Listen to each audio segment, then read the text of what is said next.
चलिए, आज हम बात करेंगे दबाव समूह और राजनीतिक दल। ये जेपीएससी की मुख्य परीक्षा में टिप्पणी में सवाल आ चुका है। ये फुल लेंथ में भी आ सकता है, रिपीट भी हो सकता है, जिस तरह से प्रश्न रिपीट होते हैं, और ये एक महत्वपूर्ण तत्व भी है लोकतांत्रिक समाज में। तो देखिए, आप जब ये सवाल आए तो आपको एक भूमिका, एक प्रस्तावना बनानी है। उसके बाद प्रस्तावना में ही ये बात स्पष्ट हो जानी चाहिए कि दबाव समूह और राजनीतिक दल, इन दोनों के मध्य क्या अंतर है। ठीक है? उसके बाद आप दबाव समूह के बारे में और राजनीतिक दल के बारे में थोड़ा उदाहरण के साथ, विस्तार के साथ थोड़ा बताएंगे, और उसके बाद फिर इनकी कार्यप्रणाली पर बात करेंगे। फिर इसके बाद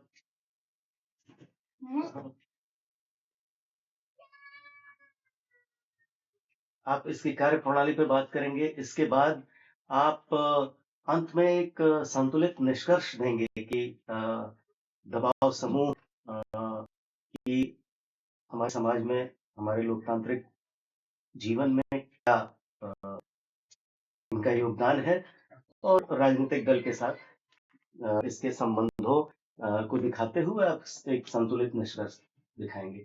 तो देखिए, दबाव समूह और राजनीतिक दल, ये दोनों ही भारत के लोकतांत्रिक समाज के महत्वपूर्ण तत्व हैं। लेकिन इन दोनों के स्वरूप, इनकी कार्यप्रणाली, और इनके दायरे में पर्याप्त अंतर है। दबाव समूह ऐसे संगठन हैं जो अपने से जुड़े हुए लोगों के मामले में उनके हितों की पूर्ति के लिए सरकार पर विभिन्न तरीकों से दबाव बना करके अपनी बात मनवाने का प्रयास करते हैं। लेकिन वो कभी भी न तो चुनाव में हिस्सा लेते हैं और ना ही सत्ता को प्राप्त करें या उसको नियंत्रित करने का प्रयास करते हैं। इसके ठीक विपरीत राजनीतिक दल भी जनता की आवाज हैं। जनता के महत्वपूर्ण मुद्दों पर वो चर्चा करते हैं, बात करते हैं, और उनका भी मकसद जनता का हित ही होता है। लेकिन दबाव समूह के विपरीत वो चुनाव आने पर चुनाव में हिस्सा लेते हैं, जनमत को प्रभावित करते हैं, जनमत को अपने पक्ष में करके वो सत्ता में भागीदारी करने का, सत्ता को नियंत्रित करने का प्रयास करते हैं। ठीक है? अब दबाव समूह के क्या उदाहरण हैं? जैसे भारतीय मजदूर संघ, भारतीय किसान यूनियन, ये मजदूर और किसानों के बीच में है। इंटक, फिक्की, एसोचैम, ये एसोचैम और फिक्की जो है ये पूंजीपतियों के संगठन हैं। ये दबाव बना करके सरकार पर अपने पक्ष में नीति बनवाने का प्रयास करते हैं। पेशेवर संगठन जैसे वकीलों के संगठन हैं, एमआर, मेडिकल रिप्रेजेंटेटिव्स के संगठन हैं, खेतीहर संगठन हैं, भाषाई आधार पर संगठन है, आंध्र महासभा, तमिल संगम, इस तरह के। ठीक है? जातीय आधार पर भी संगठन हैं। छात्रों के संगठन हैं जैसे NSUI, national student union of India, SFI, student federation of India, ABVP, Akhil Bharatiya Vidyarthi परिषद।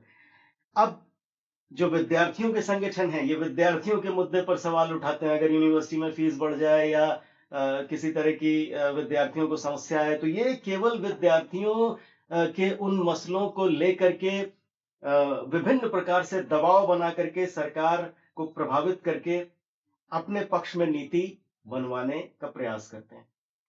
अब राजनीतिक दल भारत में हजारों की संख्या में है, ठीक है। जो महत्वपूर्ण राजनीतिक दल हैं, Bharatiya Janata party, Bharatiya Rashtriya Congress, communist party of India, communist party marxist, Bahujan Samaj party, Jharkhand Mukti Morcha, Janata Dal United, इस तरह से बहुत से राजनीतिक दल हैं, ठीक है। तो इसके बाद ये बात स्पष्ट है कि जहां एक और दबाव समूह अपने से जुड़े हुए वर्गों के हितों के लिए सरकार पर विभिन्न तरीकों से दबाव बना करके अपने पक्ष में नीतियां बनवाने का प्रयास करते हैं, लेकिन वो सत्ता में भागीदारी की ओर उन्मुख नहीं होते। लेकिन राजनीतिक दल भी जनता की बात करते हैं, जनता की आवाज उठाते हैं, लेकिन उनका मकसद ये होता है कि सत्ताधारी दल के खिलाफ अपने पक्ष में बहुमत, अपने पक्ष में जनमत को ला करके चुनाव में हम सत्ता में भागीदारी कर सकें। अब देखिए दबाव समूह के प्रकार, अब इसके बाद आप दबाव समूह के प्रकार लिखेंगे, मैं नोट्स आपको इसमें अपडेट कर दूंगा। दबाव समूह के प्रकार, दबाव समूह के प्रकार में आप देखेंगे कि कुछ क्षेत्रीय अनुभागीय समूह हैं। क्षेत्रीय हित समूह जिसको कहते हैं, मतलब जो किसी खास हिस्से का प्रतिनिधित्व करते हैं, जैसे खेतीहर किसानों का संगठन हो गया, भारतीय भारतीय खेत मजदूर यूनियन, ये केवल खेत मजदूर लोगों की बात करता है। भारतीय किसान यूनियन ये केवल किसानों की बात करता है, ठीक है। इस तरह से छात्रों का संगठन केवल छात्रों की बात करता है, ठीक है। इसी तरह से जातीय समूह हैं, भाषाई समूह हैं, ये लोग केवल अपने धर्म के उन्नति के बारे में या उनसे संबंधित नीतियों के बारे में बात करेंगे, अपने भाषा की उन्नति के बारे में। तो ये क्षेत्रीय हित समूह दबाव, क्षेत्रीय हित दबाव समूह इसको कहते हैं। मतलब ये एक खास एक पूरे सोसाइटी के एक खास हिस्से के लोगों का संगठन बनाते और संगठित होके सरकार पे दबाव बनाते हैं अपने पक्ष में नीतियां बनाने के लिए। इसी तरह से पेशेवर संगठन भी हैं, फिक्की है, एसोचैम है, भारतीय मजदूर संघ है, इंटक है। ये सोसाइटी के एक खास हिस्से का प्रतिनिधित्व करते हैं। दूसरी ओर जनहित दबाव समूह, कुछ समूह ऐसे होते हैं जो जनता के एक बड़े हिस्से का एक तरह से प्रतिनिधित्व करते हैं, जैसे पर्यावरण की सुरक्षा को लेकर के अगर कोई समूह बना है, ऐसे बहुत से समूह हैं जो पर्यावरण की सुरक्षा के लिए काम करते हैं। तो पर्यावरण इस सोसाइटी के हर एक व्यक्ति से जुड़ा हुआ है, तो एक तरह से इनका दायरा व्यापक है। उपभोक्ता फोरम, उपभोक्ताओं के साथ, अब उपभोक्ता मजदूर भी हो सकता है, किसान भी हो सकता है, पूंजीपति भी हो सकता है, वकील भी हो सकता है, डॉक्टर भी हो सकता है, कोई भी हो सकता है। तो उपभोक्ता दबाव समूह जो है वो भी एक तरह से एक बड़े दायरे को लेकर के चलते हैं, ठीक है। एक और प्रकार है आंदोलन दबाव समूह। जैसे कभी कोई ऐसी परिस्थिति उत्पन्न होती है, जैसे नर्मदा बचाओ आंदोलन, नर्मदा नदी पे बांध बन रहा था, बहुत सारे लोग विस्थापित हो रहे थे, तो उसको लेकर के एक समूह बना जिसने आंदोलन किया और आंदोलन करके उसने सरकार पर दबाव बनाने की कोशिश की। तो इस तरह के जो आंदोलन समूह होते हैं, जैसे बचपन बचाओ आंदोलन, तो ये मांग पूरा होते ही एक तरह से ये समाप्त हो जाते हैं। और जैसे बचपन बचाओ आंदोलन है, तो ये जो भी छोटे बच्चे जो मजदूरी में लगे हैं या जिनका शोषण हो रहा है, इसके लिए आंदोलन करते हैं तमाम तरीकों से, और इन बच्चों को मजदूरी से निकालने का प्रयास करते हैं। तो ये आंदोलन थोड़ा लंबे समय तक चलता है इस तरह के। तो आंदोलन दबाव समूह भी है जो कभी किसी पर्टिकुलर मामले में आंदोलन करती है उस मांग के पूरा हो जाने पे आंदोलन खत्म हो जाता है और कभी-कभी ये लंबा खिंचता है जिस तरह की परिस्थिति हो, जिस तरह की स्थिति हो। ठीक है? अब है एक अगला बिंदु आप लिखेंगे कि कार्यप्रणाली, दबाव समूह की कार्यप्रणाली और राजनीतिक दल की कार्यप्रणाली। तो देखिए, दबाव समूह की कार्यप्रणाली है हड़ताल करना, धरना देना, आंदोलन करना। आपने देखा होगा कि 2018 में जब कृषि कानून आए, 3 कृषि कानून और भारत के कुछ किसानों को ये उचित नहीं लगे, तो हरियाणा और पंजाब के और उत्तर प्रदेश और भी इलाकों के किसान बड़ी संख्या में दिल्ली में जमा हुए और उन्होंने शांतिपूर्ण एक तरह से धरना दिया और लंबे समय तक, करीब साल भर तक। और उस आंदोलन का ये परिणाम हुआ कि सरकार को झुकना पड़ा और वो तीनों कानून वापस लिए गए। तो धरना अखबार के माध्यम से अभियान चलाना, हस्ताक्षर अभियान चलाना, इस तरह के तमाम तरीके हैं जिसके माध्यम से दबाव समूह जनमत को प्रभावित करता है और सरकार पर इसका दबाव बढ़ता है कि हाँ, सोसाइटी का, समाज का एक हिस्सा जो है वो हमसे नाराज हो रहा है। तो फिर वो अपनी नीतियों को बदलने में या उनके हित को पूरा करने की दिशा में मुड़ती है। इसी तरह से राजनीतिक दल भी, जैसे जो दल सत्ता में है, तो उसके इतर जो दल सत्ता में नहीं है, वो लोग भी जुलूस निकालते हैं, अखबार में बयान देते हैं,